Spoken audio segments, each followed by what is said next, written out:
BPL ইস্যুতে সরকার তদন্ত committee গঠন করলেও পারিশ্রমিক বিলম্বের ঘটনা এখনো চলমান। শুধু পারিশ্রমিক বিলম্ব নয়, বরং সেই বিলম্বিত পারিশ্রমিকের কারণে বিদেশি ক্রিকেটাররা দেশে ফিরতে পারছেন না। বিপিএল শুরুর পর থেকেই রাজশাহীর নানা দায়িত্বহীনতা প্রকাশ পেতে থাকে। পারিশ্রমিক ইস্যু সহ খেলোয়াড়দের কিট এবং জার্সি নিয়েও ছিল বিলম্ব, যা শুধু তাদের সমালোচনা বাড়ায়নি, বরং পুরো বিপিএল এর ভাবমূর্তি এবং ক্রিকেটের সুনামকেও ক্ষুণ্ণ করেছে।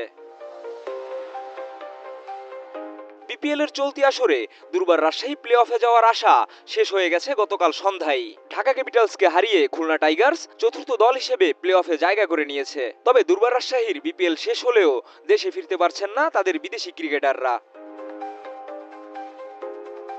পেলে অনিশ্চিত সময় কাটাচ্ছেন 5 বিদেশি ক্রিকেটার: রায়ান বার্ল, মোহাম্মদ হারিস, আফতাব আলম, মার্ক দেয়াল ও মিগুয়েল কামিন্স। সূত্রে জানা গেছে, খেলোয়াড়রা এখনো তাদের বকেয়া পারিশ্রমিক পাননি। তাদের মধ্যে কেউ কেউ চুক্তির 25% টাকা পেয়েছেন, তবে বেশিরভাগ ক্রিকেটার কোনো টাকাই পাননি। এছাড়া বিদেশি ক্রিকেটারদের জন্য দৈনিক ভাতা 2 সপ্তাহ ধরে দেওয়া হয়নি এবং এখনো তাদের দেশে ফেরার টিকিটও হাতে পৌঁছায়নি। রাজশাহীর কোচ পাকিস্তানের বিশ্বকাপজয়ী ক্রিকেটার এজাজ আহমেদ এবং তার সহকারীও টাকা না পাওয়ায় খুব সমস্যায় রয়েছেন। ফ্রাঞ্চাইজির পক্ষ থেকে সবাইকে আজ বকেয়া পরিশোধের আশ্বাস দেওয়া হলেও তার কোনো দৃশ্যমান অগ্রগতি দেখা যায়নি। উল্লেখযোগ্য, এই ফ্রাঞ্চাইজির মধ্যে খেলোয়াড়দের টাকা না পাওয়ার ঘটনা পুরো বিপিএল এ নানা আলোচনার সৃষ্টি করেছে।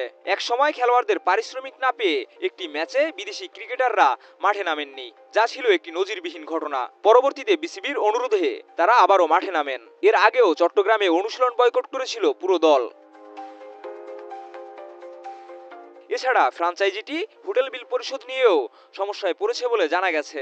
এখন প্রশ্ন উঠে, ফ্রাঞ্চাইজির পক্ষ থেকে দেওয়া আশ্বাসগুলো কি বাস্তবে রূপ নেবে?